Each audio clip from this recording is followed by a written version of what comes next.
Today I won't start with hey guys. Well, we thank you all for 200 subscribers on YouTube. Your responses have kept us going. We have been and will be working hard for you guys. So keep watching and keep sharing our videos. Without further ado, let's get straight into it. We start with question number 6 in this video. Number A. Give a reason for the significance of irrigation in number 1 Punjab. So this question is from water and irrigation. Well, Punjab is one of the highest producers of wheat, which is a rabi crop and requires good amount of irrigation. So to get a proper yield of wheat, irrigation is important in Punjab. Okay. Number 2, Rajasthan. Well, Rajasthan receives less than 25 centimeter of annual rainfall. So due to this shortage of rainwater, irrigation is very important for crops in Rajasthan. Okay. Number B, name a state where number 1 tube wells are common. Well, tube wells are common at that particular places where the water bed is quite high and the water is good. So you have UP, Uttar Pradesh, Bihar.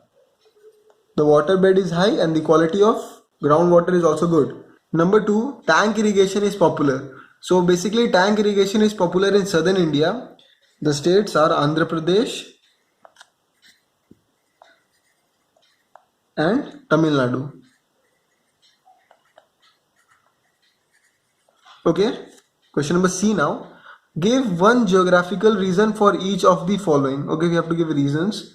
Number 1, sprinkler irrigation is practiced in arid and semi-arid regions. Well, what is arid and semi-arid regions? The places where water is found sparsely. So the reason is there is no loss of water by seepage or evaporation. So use of sprinkler irrigation conserves water, making it suited for arid and semi-arid regions. Number 2, a tube well should be installed in a fertile and productive region.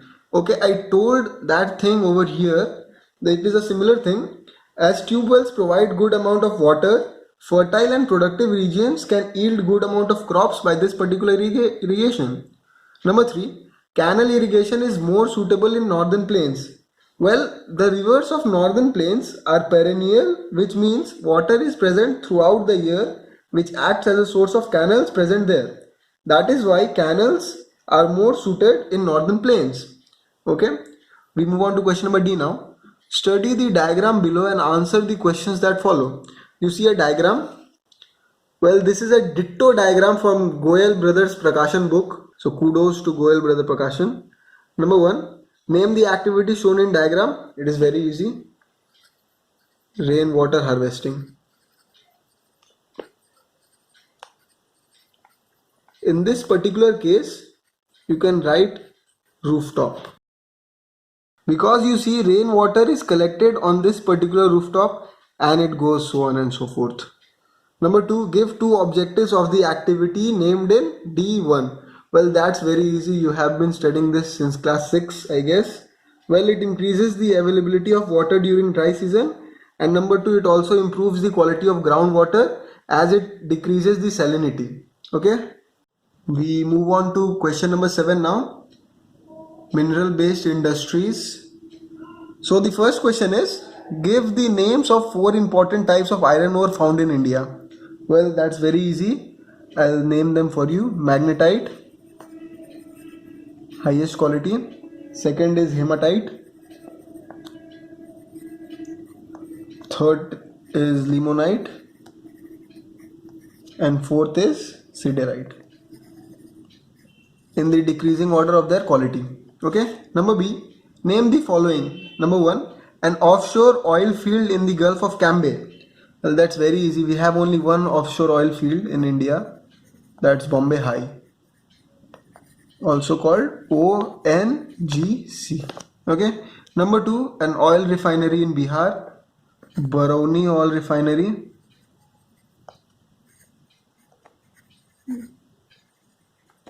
Okay. Number C, name the state that produces the largest amount of limestone. Well, that's Madhya Pradesh, MP. Well, Chhattisgarh is also a good producer of limestone, but MP is the largest producer of limestone. Okay. Number 2, we have to state 2 uses of limestone.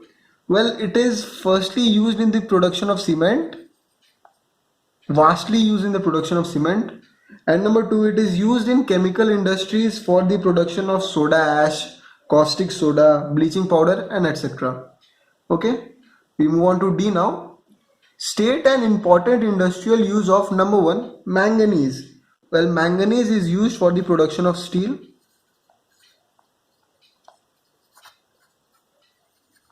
Number 2, coal. Well, coal is the most important resource, I guess. It is the main source of power generation.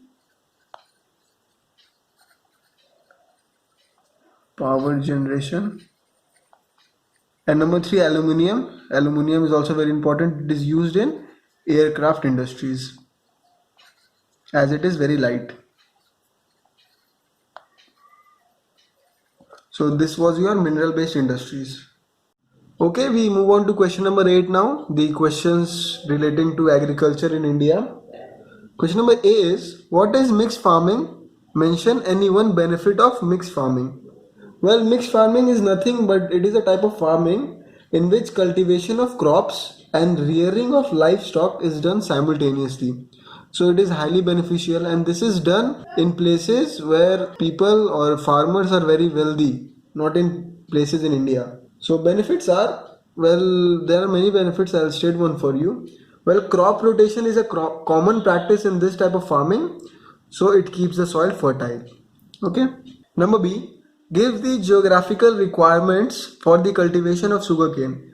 Well, when you are asked to write geographical requirements, you will write the temperature, rain, and any particular thing that is stated in that particular cultivation of a crop. So the temperature should be, I'm writing the temperature over here, it should be 20 degrees Celsius to 30 degrees Celsius, and rainfall over here, rainfall should be 75 centimeter to 120 centimeter. And thirdly, in the cultivation of sugarcane, there should be no water logging. Okay. Number C now. Explain the following terms and name the crop with which each is associated. Retting. Well, jute is associated with retting. And what is retting? Retting is a microbiological process in which the jute bundles are submerged in clean water for 2 to 3 weeks. It loosens the outer bark and helps in the removal of the fiber from the stalk. So that's retting. Well, so what's that? That simply means that jute bundles are kept in water and it helps to loosen the bark and the jute fibers are removed. Number 2, ratooning. Well, ratooning is associated with sugarcane. Now, what is ratooning? Well, ratooning is a method in which the root of sugarcane is left intact in the soil after a harvest. The lower part of the stem is highly fertilized and the stem begins to grow again from that particular part. Well, simply it means that when sugarcane is cut or it is harvested, the lower part, जो नीचे वाला हिस्सा होता है, उसको soil में ही छोड़ दिया जाता है, जिसके वजह से soil की fertility भी बनी रहती है और sugarcane उसी part से वापस उगने लगती है. So that's ratooning. Number 3, we have ginning. Well, ginning is associated with cotton fiber. What is ginning? Well, ginning is nothing but the separation of cotton seeds from the raw material or raw cotton, whatever you want. Number D, give geographical reasons for the following. Number 1, regular pruning is essential for tea bushes. Well, there are 2 reasons. Number 1, pruning helps in growing new shoots which bear soft leaves. Well, soft leaves are good for tea estates, so it's important. And number 2, pruning limits the growth of the plant to 40 to 50 centimeters, which makes it easy for hand plucking. So these are the 2 reasons.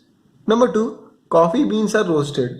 Well, roasting gives coffee the brown color and the pleasant taste. So roasting is the main thing that is required by the coffee crop.